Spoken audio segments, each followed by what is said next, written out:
Good morning, everyone. It is the morning of the 4th day of Crucible League, and my Fire Trap / Frostblink Elementalist is mostly put together right now for a total of 220 chaos. And I just wanted to show you guys what I had, how I put it together, what to look out for, talk about playstyle and stuff like that. I woke up this morning to just absolute whiplash. Side-by-side comments of one person saying, hey, I took this build with 2.5k life and absolute trash gear and I cleared T16s. And then other people saying the build is absolute bait and it doesn't work. One of those folks is doing something very, very wrong. And I wanted to just talk about what you should look out for. I think a lot of folks are also not following along with the updates. They're not following along. That's a big thing that I strongly recommend is if you choose a league starter, and that's what I'm trying to do here, is you also are able to follow that content creator and see what they're doing and, tweak stuff based on unexpected stuff in the patch and stuff like that. Like, number one thing, every build in the game feels bad when you're doing Crucible if you fully charge it. I saw a Reddit post this morning of someone saying, Pox's RF feels tanky,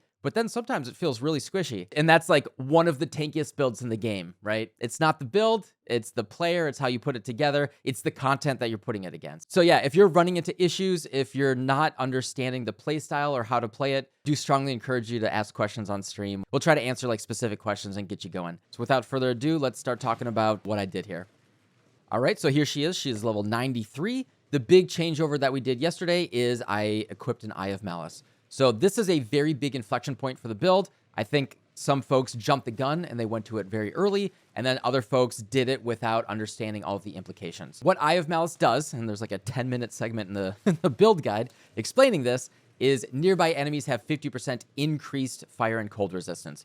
Increased means in either direction. So 10 goes to 15, but -10 goes to -15, which means that as long as we can get their res negative, it's a damage increase for our build. But also what that means is if we are not able to consistently get their resistance low, then it's going to be actually a damage decrease. So I strongly recommend not using Eye of Malice until you get fire exposure on hit on your gloves. This is using the Eater of Worlds Eldritch Ichors, the blue ones. And then once you get the fire exposure here, that means that every time you hit, even with your Frostblink right here, you are inflicting exposure. Fire Trap also does inflict the exposure there. What we have here is -11 here, -25 from the Elementalist Ascendancy, and then another -5 from the Fire Mastery for -30. So we have -41 fire resistance total just from inflicting exposure. But on top of that, remember we want to get Scorch Ground right here. This is another -10. And normally something like dropping ground isn't something that I consistently think is something reliable. But with a build like this, it's actually really nice. Since we are kind of like close up and in the action, pretty reliable. You Frostblink in, and then the Scorch Ground is right there under your feet. And then on top of that, the big jump forward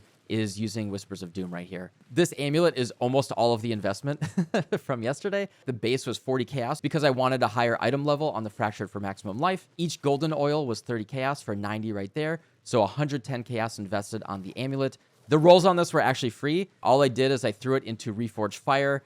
I happened to hit this. It was fire res. I switched that to lightning res. I hit tier 2 dot multi and it was good enough. There's nothing special on here, right? I was going for +1 fire gems, but I didn't get lucky. So that brings us up to 230 chaos invested. Took another 30 chaos to hit the fire exposure here. And then there's a couple other 5 or 10 chaos little changes that I made. So with the 60 chaos that I spent yesterday, plus what we spent today, that is a total of 220 chaos invested in this build. I have killed Eater and Exarch very, very easily. My map is basically complete. And then here's the real big kicker, which is pretty great, is I am at 5.7 million combined DPS. Just counting the dot DPS, we're at 5.3 million dot DPS. So what I did to try to make it feel kind of good at the current investment, 220 chaos invest. Hopefully that's budget enough for people on day 3, is I went over here into Inveterate. I noticed that I wasn't getting too much value out of Magebane, actually. I just don't have enough dexterity for it to really make a big difference. So what I did is I went over to Inveterate, which just gives us a lot of spell suppression, not to mention +3%. So instead of taking 50% damage,